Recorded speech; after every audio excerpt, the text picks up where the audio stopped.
बिहार में उपधान तप। जी हाँ, सही सुना आपने। उपधान तप का आयोजन गुरु भगवंत की निश्रा में किसी एक जगह पर कराया जाता है। लेकिन आज हम एक अनोखे उपधान तप के बारे में जानेंगे जो कि बिहार के दौरान हो रहा है। पूरी जानकारी के लिए बने रही इस वीडियो के अंत तक। सबसे पहले उपधान तप यानी कि क्या? उपधान तप यानी कि 47 दिनों तक 47 डेज तक एक जैन साधु की तरह जीवन जीना, जिसके दौरान एक दिन नीवी और दूसरे दिन उपवास। इस तरह से 47 डेज तक करना होता है। नीवी यानी कि एक प्रकार का एकाशना समझ लीजिए, यानी कि दिन में सिर्फ एक ही बार भोजन करना। लेकिन नीवी में कुछ और नियम होते हैं, एडिशनल नियम, जैसे कि फ्रूट्स और वेजिटेबल्स का भी त्याग होता है आदि। साथ ही रोज 100 खमा समन और 100 लोगस्य सूत्र के कौसक करने होते हैं। पड़ी लेहन प्रतिक्रमण जैसी क्रियाएं डेली करनी होती है। नॉर्मली कई आराधक एक साथ गुरु भगवंत की निश्रा में कोई बड़े तीर्थ क्षेत्र में या फिर उपाश्रय आदि में ये उपधान तप करते हैं। लेकिन ये उपधान तप विहार के दौरान करने का भाव राजस्थान में दयालपुरा और हाल बागलकोट कर्नाटका निवासी सुश्रावक गिरीश भाई पोरवाल और उनकी धर्मपत्नी रिंकू बहन के सुपुत्र अक्षत भाई पोरवाल के मन में आया। लेकिन आखिर 18 वर्ष की उम्र में अक्षत भाई के मन में ये यूनिक भाव आया कहाँ से? अक्षत भाई के परिवार में उन्हें बचपन से ही धार्मिक माहौल मिला था। साल 2012 में अक्षत भाई के दादाजी बाबूलाल जी सरेमल जी पोरवाल और दादी जी फुलवंती बाई बाबूलाल जी पोरवाल ने वर्षी तप किया था और बागलकोट में सामूहिक वर्षी तप पारने का आयोजन किया गया था। उस प्रसंग में निश्रा प्रदान करने के लिए परम पूज्य आचार्य भगवान श्रीमद विजय हीर चंद्र सरस्वती जी महाराज साहब, जो उस समय पन्यास पद पर थे, वे पधारे थे। पूज्य श्री से प्रथम बार मिलने पर उन्होंने एक अलग आकर्षण का अनुभव किया था। उस समय अक्षत भाई 6 साल के थे और उनके बड़े भाई मोक्ष 8 साल के थे और तब वे पूज्य श्री के साथ विहार में गए थे और विहार के दौरान सूत्र भी याद किए थे। विहार के दौरान थक जाने पर वे परम पूज्य मुनिराज श्री निर्मोह चंद्र विजय जी महाराज साहब, जो कि पूज्य आचार्य श्री के सांसारिक पिताजी हैं, उनकी व्हीलचेयर पर आगे बैठ जाते थे और बालपने के अद्भुत दृश्य का सृजन होता था। कुछ साल पहले श्री प्रेम भुवन भानुसूरी जी समुदाय के परम पूज्य आचार्य भगवान श्रीमद विजय हीर चंद्र सरस्वती जी महाराज साहब, उनको अक्षत भाई ने अपने गुरु के रूप में स्थापित किया था। अक्षत भाई ने यूट्यूब, इंस्टाग्राम आदि के माध्यम से अपने कई कजिन्स और फ्रेंड्स को उपधान तप पूर्ण कर मोक्षमाला पहनते हुए देखा और तब उनके मन में भी उपधान तप करने का भाव आया। लेकिन अक्षत भाई के मन में एक संकल्प था कि वे अपने गुरु की निश्रा में ही उपधान तप करेंगे और अपने गुरु के हाथों से ही मोक्षमाला पहनेंगे। साल 2022 में पूज्य आचार्य भगवान श्री हीर चंद्र सरस्वती जी महाराज साहब की निश्रा में अचलगढ़ तीर्थ में उपधान तप का आयोजन हुआ। तब अक्षत भाई ने इस उपधान तप का फॉर्म भर दिया और सोचा कि वे भी इस उपधान तप में जुड़ेंगे और उनका गुरु निश्रा में उपधान करने का जो संकल्प था वो भी पूर्ण हो जाएगा। लेकिन उस समय नियति को शायद कुछ और ही मंजूर था। उपधान तप के समय में ही अक्षत भाई के 10th स्टैंडर्ड के बोर्ड एग्जाम्स थे, जिसकी वजह से वे उपधान तप में नहीं जा पाए। लेकिन उनके मन में रहा संकल्प दृढ़ रहा। साल 2023 में दिवाली की छुट्टियों के दौरान अक्षत भाई अहमदाबाद में परम पूज्य आचार्य भगवान श्री हीर चंद्र सरस्वती जी महाराज साहब के प्रथम शिष्य परम पूज्य उपन्यास प्रवर श्री विमल पुण्य विजय जी महाराज साहब के पास गए और वहां पर गुरु भगवंत की प्रेरणा से उन्होंने 10 दिन तक पौषध किया। पौषध यानी कि एक दिन तक साधु की तरह जीवन जीना। इस तरह से 10 दिन तक पौषध किए। अक्षत भाई ने दिवाली पर छठ तप की आराधना भी की थी। छठ यानी कि 2 उपवास एक साथ। पूज्य उपन्यास प्रवर ने अक्षत भाई को उनके संकल्प में और दृढ़ता प्रदान की। इस साल यानी कि 2024 में अक्षत भाई के 12th की एग्जाम्स पूर्ण होने के बाद उन्होंने सोचा कि मुझे आगे फर्दर स्टडीज करनी है, जिसमें उपधान तप करने जितना लॉन्ग गैप मुझे नहीं मिलेगा।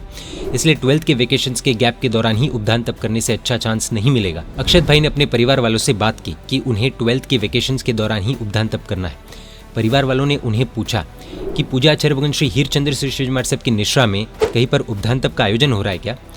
तब अक्षत भाई ने बताया कि उपधान तप का आयोजन तो कहीं पर भी नहीं हो रहा है, लेकिन उनको उनके गुरु के पास रहकर ही उपधान तप करना है। परिवार वालों ने कहा कि पूज्य श्री तो विहार में, तो क्या विहार के दौरान उपधान तप करोगे क्या? अक्षत भाई को विहार में उपधान तप करने का आइडिया पसंद आ गया और उन्होंने सोचा कि ऐसा करने से कुछ नया करने का भी उन्हें अनुभव मिलेगा। लेकिन प्रश्न ये था कि विहार में उपधान की व्यवस्था कैसे हो पाएगी, और इससे भी बड़ा प्रश्न ये था कि क्या पूज्य श्री विहार में उपधान तप करने की आज्ञा देंगे। ये सोचकर अक्षत भाई और उनका परिवार पूज्य आचार्य श्री को वंदन करने बीजापुर गए। जब आचार्य श्री को ये बात पता चली कि अक्षत भाई विहार के दौरान उपधान तप करना चाहते हैं, तो पहले तो आचार्य श्री को भी शौक लगा। लेकिन अक्षत भाई के मन का उल्लास और उनका दृढ़ संकल्प आचार्य श्री ने पहचान लिया और उन्हें अनुमति दे दी और साथ ही परिवार वालों ने भी अक्षत भाई को उपधान तप करने के लिए अनुमति दी। पूज्य आचार्य श्री विहार करते हुए बागलकोट पधारे। उस समय अक्षत भाई मेडिकल एंट्रेंस एग्जाम यानी कि नीट की एग्जाम्स दे रहे थे और तारीख 5 मई 2024 को उनकी एग्जाम्स फिनिश होने वाली थी।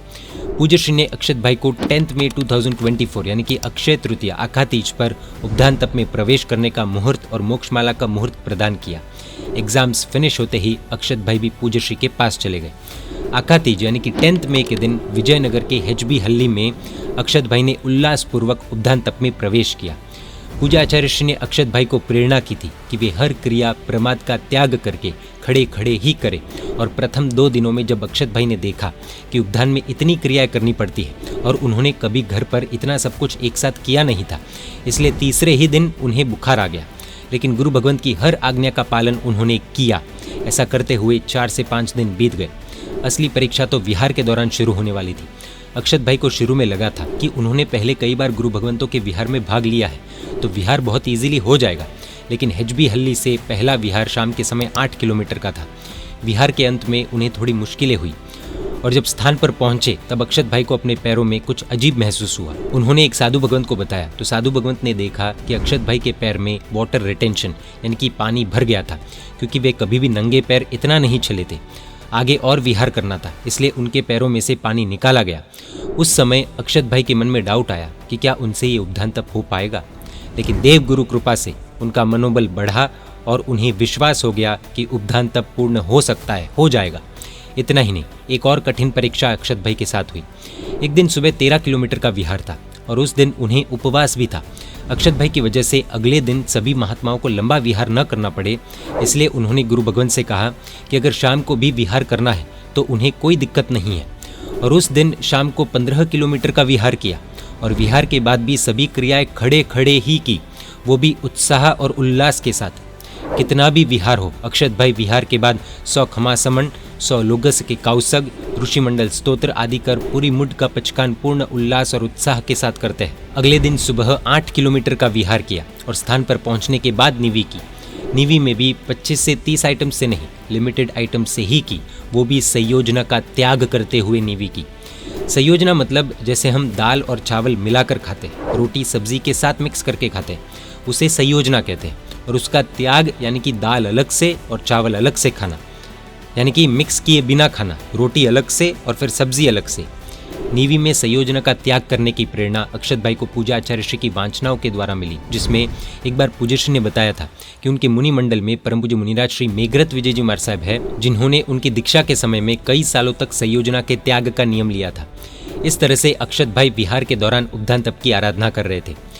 अक्षत भाई ने विहार और उपधान की अन्य क्रियाएं जैसे दिन के 100 खमासमन और 100 लोगस्य सूत्र के काउसक के साथ ही उपधान के प्रथम 18 दिनों में 2 प्रतिक्रमण के सूत्र विधि सहित सीखे हैं और उपधान तप की पूर्ण विधि भी सीखी है। अक्षत भाई के मन में ये संकल्प भी है कि वे उपधान तप पूर्ण होने तक 5 प्रतिक्रमण सीख लें। विहार, क्रिया और स्वाध्याय के त्रिवेणी संगम के साथ अक्षत भाई अपनी उपधान तप की साधना में आगे बढ़ रहे हैं और HB हल्ली यानी कि जहाँ पर उनका उपधान तप में प्रवेश हुआ था वहाँ से बेंगलुरु यानी कि अप्रॉक्सीमेटली 350 किलोमीटर्स 350 किलोमीटर्स का विहार अक्षत भाई गुरु भगवंत के साथ करके बेंगलुरु पधारेंगे, जहाँ पर अक्कीपेट श्री जैन संघ में तारीख 28 जून 2024 के दिन वे परम पूज्य आचार्य भगवान श्री हीर चंद्र श्री जी महाराज साहब के हाथों से मोक्ष माला पहनेंगे। 28 जून को उनका सपना पूरा होगा। धन्य है अक्षत भाई के परिवार वाले, उनके पिता गिरीश भाई और उनकी माता रिंकू बहन, जिन्होंने अक्षत भाई को गुरु भगवंतों के साथ रहने की और विहार में उपधान तप करने की अनुमति दी। पूज्य गुरु भगवंतों का विहार सेफली हो, अक्षत भाई का उपधान सुखशाता पूर्वक पूर्ण हो, यही परमपिता परमात्मा से प्रार्थना। जय जिन शासन, जय महावीर।